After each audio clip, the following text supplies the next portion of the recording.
Joe Biden administration signing an executive order that restricts certain American investments on the Chinese mainland, Hong Kong, and Macau in high-tech sectors.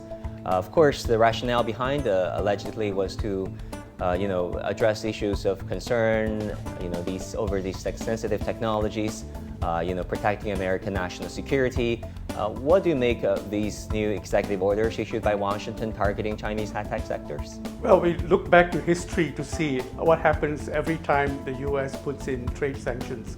It affects the US more than it affects anyone else. There's price discovery problems, the symmetry of knowledge is affected, and so on. And it has an impact that works right back into the US economy. So we don't have to worry about the headline news, as it were.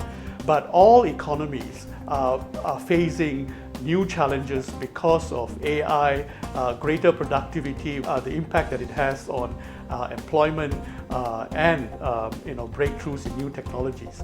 And I think that on that front, both the US and China are on the same footing. And the way to look for an answer as to where that's going to direct us is to track and follow where capital is flowing. Whether it's China or the US, the corporations have access to capital. That's where the answer will be in terms of who will make headways as a result.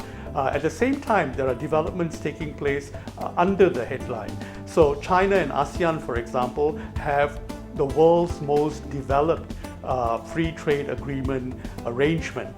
And so when we think about China, we actually think about China and the ASEAN region to figure out how trade flows are rearranging themselves, how supply chains are rearranging themselves, and how they are exporting to other markets. So if you see the aggregate play of China plus Southeast Asia with the EU or with the US, it will paint a very interesting story that is actually much more meaningful than the headlines.